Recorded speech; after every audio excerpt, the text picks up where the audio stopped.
Bismillahirrahmanirrahim. Assalamu alaikum students. How are you all? May Allah Almighty bless and protect you. This lecture is for class 8th students and for English literature. Students, today we are going to discuss the exercises of chapter number 1, Tolerance of the Rasul Sallallahu Alaihi Wasallam. Students, as you know that we have already done these exercises in class before vacations. But today again we are going to take a review of these exercises, so let us start. First of all, look exercise A, which is about question answers. Answers the following questions.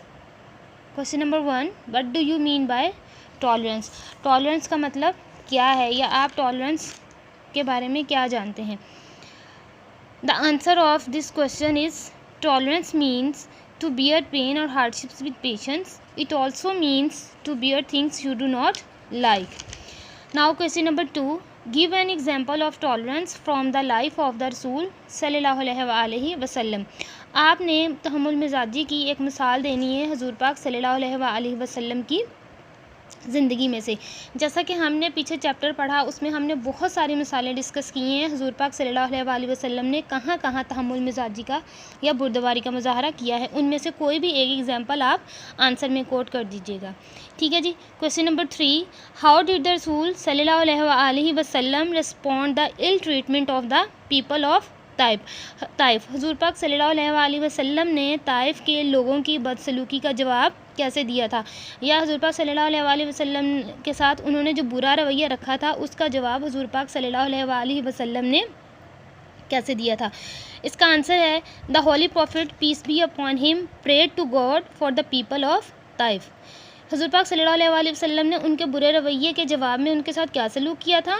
हजूर पाक सल्लल्लाहु अलैहि वसल्लम ने अल्लाह पाक से दुआ की थी कि या अल्लाह पाक इनको माफ़ फरमा दे. क्वेश्चन नंबर 4 है, व्हाट डिड हज़रत जिब्राइल अलैहिस्सलाम आस्क द रसूल सल्लल्लाहु अलैहि वसल्लम when he was ill treated by the people of Taif. हज़रत जिब्राइल अलैहिस्सलाम ने हजूर पाक सल्लल्लाहु अलैहि वसल्लम से क्या पूछा था, ये उनसे क्या कहा था कि ताइफ ने जो आपके साथ इतना बुरा सलूक किया है आप इसके जवाब में क्या उनको कहेंगे, या आप मुझे जो भी हुक्म देंगे मैं उस पर अमल करूँगा. इसका आंसर आपका स्टार्ट होता है पेज नंबर 1 से. पेज नंबर 1 क्या, third paragraph and second line. हज़रत जिब्राइल अलैहिस्सलाम आस्क्ड द रसूल सल्लल्लाहु अलैहि वसल्लम on the occasion of trial, O Mohammad सल्लल्लाहु अलैहि वसल्लम speak if you so wish I will destroy them. यहाँ तक आपका आंसर बनता है क्वेश्चन नंबर 4 का. क्वेश्चन नंबर 5 है, हाउ डिड द रसूल सल्लल्लाहु अलैहि वसल्लम deal with his enemies at the conquest of Mecca. कि हजूर पाक सल्लल्लाहु अलैहि वसल्लम ने फ़तह मक्का के मौके पर अपने दुश्मनों के साथ कैसा सलूक किया था. इसका आंसर है the holy prophet peace be upon him forgave the people of Mecca and declared amnesty for his enemies. क्या किया था, कैसा सलूक किया था उनके साथ. हजूर पाक सल्लल्लाहु अलैहि वसल्लम ने उन सबको माफ़ कर दिया था, उन सब के लिए आम मुआफ़ी का ऐलान कर दिया था. क्वेश्चन नंबर 6 है, व्हाट डिड हज़रत अनस बिन मालिक रज़ियल्लाहु ताला अन्हु से अबाउट द रसूल सल्लल्लाहु अलैहि वसल्लम. हज़रत अनस बिन मालिक रज़ियल्लाहु ताला अन्हु ने हजूर पाक सल्लल्लाहु अलैहि वसल्लम के बारे में क्या फरमाया. इसका आंसर पेज नंबर 2 पर है, पैराग्राफ नंबर 4, और इसकी थर्ड लाइन से आपका आंसर स्टार्ट होता है. हज़रत अनस बिन मालिक रज़ियल्लाहु ताला अन्हु सेड, आई सर्व द रसूल सल्लल्लाहु अलैहि वसल्लम of Allah for 10 years. By Allah, he never objected to anything I said or did. Now question number 7, what did the Rasul सल्लल्लाहु अलैहि वसल्लम say about revenge in his last address. इंतकाम लेने के बारे में हजूर पाक सल्लल्लाहु अलैहि वसल्लम ने अपने आखिरी खुतबे में क्या फरमाया था. इसका आंसर भी पेज नंबर 2 पर है, 4th पैराग्राफ की फर्स्ट लाइन ही है. In his last address the रसूल सल्लल्लाहु अलैहि वसल्लम said, revenge for blood shed as was the custom in the days of ignorance before Islam is forbidden now. अच्छा स्टूडेंट्स, ये इस एक्सरसाइज के जितने भी क्वेश्चंस हैं इस सब के आंसर आपके पास ऑलरेडी आपकी नोटबुक्स में मौजूद हैं, जो कि हमने वेकेशन से पहले आप क्लास में किए थे. वो आप ये इन क्वेश्चंस के सारे जो आंसर्स हैं वो आपके पास आपकी नोटबुक में लिखे हुए हैं, आप लोग वहाँ से याद कर लीजिएगा. Now look exercise b, make noun from the following verbs, आपने नाउन बनाने हैं इन वर्ब से। आपके पास यहाँ पर कुछ वर्ब्स दिए गए हैं, इनसे आपने नाउन बनाने हैं। अच्छा, आप कैसे बनाएंगे वर्ब से नाउन, कैसे बनाएंगे? ये जो आपके पास जितने भी नीचे वर्ब दिए गए हैं, इनके साथ आपने क्या लगाना है? प्रीफिक्स और सफिक्स इनके साथ लगा के इनको हम वर्ब में चेंज करेंगे, इनको हम नाउन में चेंज करेंगे। ठीक है जी, इनके साथ आपने क्या लगाना है? वैसे तो इसका ऐसा कोई रूल नहीं है, कोई मेथड नहीं होता, ये आपकी वोकैबुलरी पे लाई करता है कि किस तरह से आप इसको चेंज करेंगे। सिर्फ इसका एक रूल होता है कि हम कैसे वर्ब से नाउन बनाते हैं, नाउन से वर्ब बनाते हैं, या वर्ब से हम एडजेक्टिव बनाते हैं। इसका एक ही प्रोसेस होता है कि हम इसके साथ प्रीफिक्स या सफिक्सेस लगाते हैं। प्रीफिक्स जो होते हैं वो हमेशा हम वर्ड के शुरू में लगाते हैं, और जो सफिक्स होते हैं वो हम वर्ड के एंड में लगाते हैं। तो हम इन वर्ब से जो नाउन बनाएंगे वो ऐसे बनाएंगे कि इन वर्ड्स के एंड में हम जो हैं वो सफिक्स लगा कर इसके हम नाउन बनाएंगे। सबसे पहले देखिए टॉलरेट, इसका नाउन कैसे बनेगा? Tolerance. Practice, practice. Conquer, conquest. Destroy, destruction. Object, objection. ठीक है जी। Now look exercise C. यहाँ पर आपके पास है सफिक्सेस, प्रीफिक्सेस और सफिक्सेस, जिनको हम कहते हैं साबके और लाहके। ये हम प्रीफिक्सेस और सफिक्सेस हम अल्फाज के साथ उनके मीनिंग चेंज करने के लिए लगाते हैं। The suffix some means full of. Some, जो सफिक्स है सम, इसका मतलब है ज़्यादा या भरा हुआ। द सफिक्स लेस, इसका मतलब है विदाउट या बगैर। दे चेंज नाउन इनटू एडजेक्टिव, ये क्या करते हैं? सफिक्सेस जो होते हैं ये नाउन को चेंज कर देते हैं, किसमें? एडजेक्टिव में। फॉर एग्जांपल बर्डन है, इसके साथ हम जब सफिक्स लगाएंगे बर्डन के एंड में तो वो क्या बन जाएगा? बर्डन सम। जैसे मैंने पहले कहा कि हम सफिक्स वर्ड के एंड में लगाते हैं, और जो प्रीफिक्स होता है वो हम वर्ड के शुरू में लगाते हैं। ठीक है जी। मीनिंग है तो मीनिंगलेस। अच्छा, यहाँ पर कुछ एक आपको एक्सरसाइज दी गई है, कहते हैं कि add suffix some and less to the following words to make them adjective, also use them into sentences.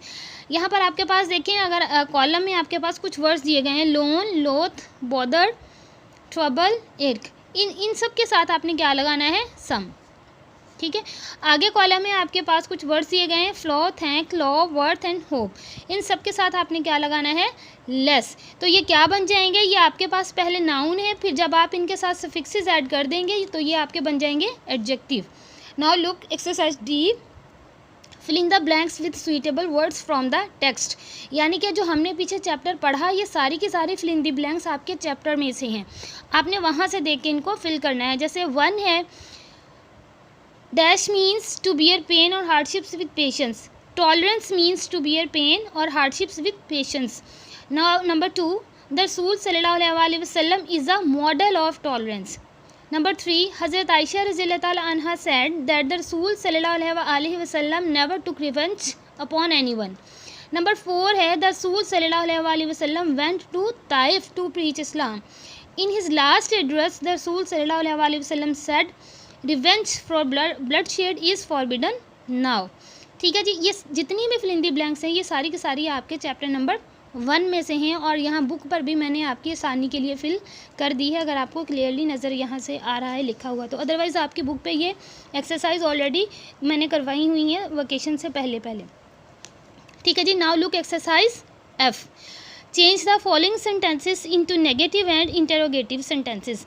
For example आपके पास एक दी हुई है, उन्होंने कहा है ये जो आपके पास कुछ सेंटेंस दिए हुए हैं, आपने इन सेंटेंस को चेंज करना है, किसमें? नेगेटिव में और इंटरोगेटिव में आपने इनको चेंज करना है। अच्छा, आपके पास ये जितने भी सेंटेंसेस हैं ये सारे के सारे बेटे आप लोगों के पास हैं पास्ट इंडेफिनिट में हैं, और now you have to change these sentences into negative, firstly into negative, and after that you have to change these sentences into interrogative sentences. आपने इनको सॉल्व कैसे करना है? First of all you have to remember the structure of past indefinite tense, और जब आप past indefinite tense का structure recall करेंगे तो इजीली आप ये एक्सरसाइजेज जो है वो ये एक्सरसाइज सॉल्व कर सकते हैं। पहले आप पास्ट इंडेफिनिट का देंगे, पॉजिटिव सेंटेंसेस का स्ट्रक्चर देखिए, जैसे आप लोगों ने 6 में भी किया हुआ है ये, और आप लोगों ने 7th में भी किया हुआ है, और अब आप लोग ये 3rd टाइम करने जा रहे हैं। अच्छा, पॉजिटिव सेंटेंसेस का क्या स्ट्रक्चर है? पास्ट इंडेफिनिट में सबसे पहले सब्जेक्ट होगा, फिर उसके बाद वर्ब की सेकंड फॉर्म होगी, फिर उसके बाद ऑब्जेक्ट होगा। ठीक है, ये आपके पास पॉजिटिव सेंटेंसेस तो हैं, आपने इनको किस में चेंज करना है? नेगेटिव में और इंटरोगेटिव में। अब करना क्या है आपने? सबसे पहले you have to remember the structure of negative sentences in past indefinite tense. सबसे पहले सब्जेक्ट आएगा, फिर उसके बाद डिड नॉट लगाएंगे, फिर उसके बाद वर्ब की फर्स्ट फॉर्म आएगी, फिर ऑब्जेक्ट आएगा। अच्छा बेटे, एक बात हमेशा याद रखिएगा कि डिड नॉट के साथ हम वर्ब की फर्स्ट फॉर्म लगाते हैं। ओके, नंबर 1 है Aslam worked hard to complete the new project. आप कैसे करेंगे? सबसे keep quiet, go from here. अच्छा, सबसे पहले आपने इसको नेगेटिव में चेंज करना है। आप कैसे करेंगे इसको नेगेटिव में चेंज? सबसे पहले आपने इसका स्ट्रक्चर रिकॉल करना है, फिर आप जो है वो इसको इजीली जो है वो सॉल्व कर सकते हैं। Aslam worked hard to complete the new project. Aslam did not work hard to complete the new project. Did not के साथ हमेशा वर्ब की फर्स्ट फॉर्म लगती है, क्योंकि डिड जो है ना बेटे वो बजाते खुद एक सेकेंड फॉर्म है, इसलिए आप उसके साथ वर्ब की फर्स्ट फॉर्म जो है वो यूज़ करेंगे। He sold mangoes, he did not sell mangoes. Noman wrote a book, Noman did not write a book. आपके पास देखें ये जो वर्ब है ना, रोट, सोल्ड, ये सेकंड फॉर्म है। आपने जब डिड लगाना है तो फिर इनको फर्स्ट फॉर्म में कन्वर्ट कर देना है। Number 4, he fought bravely, he did not fight bravely. Number 5, he showed great tolerance, he did not show great tolerance. अब जब आपने इसको इंटरोगेटिव सेंटेंसेस में चेंज करना है तो आपने क्या करना है? सबसे डिड को फिक्रे के शुरू में लगा देना है, फिर उसके बाद सब्जेक्ट लगाना है, फिर वर्ब की फर्स्ट फॉर्म लगानी है, फिर आपने ऑब्जेक्ट लगाना है एंड में। ठीक है, for example Aslam worked hard to complete the new project, did Aslam work hard to complete the project. End में आपने इंटरोगेशन साइन जो है वो पुट कर देना है। Did he sell mangoes, interrogation sign लगा दीजिएगा। Did Noman write a book, interrogation sign. Did he fight bravely, interrogation sign लगा दीजिएगा। Did he show great tolerance, interrogation sign लगा दीजिएगा। अच्छे स्टूडेंट्स, बेटे मैंने आपकी आसानी के लिए नीचे ये सॉल्व भी कर दिए हैं, फर्दर आप यहाँ से गाइडेंस ले लीजिएगा। यहाँ मैंने स्ट्रक्चर भी लिख दिए हैं, यहाँ से भी आपको हेल्प मिल जाएगी। आई होप कि आप लोगों को एक्सरसाइजेज समझ में आ गई होंगी। हम ये क्लास में भी बेटे पहले भी सॉल्व कर चुके हैं, ये अगेन इसका एक रिव्यू हमने आज भी लिया है। बहुत शुक्रिया, अल्लाह हाफिज़।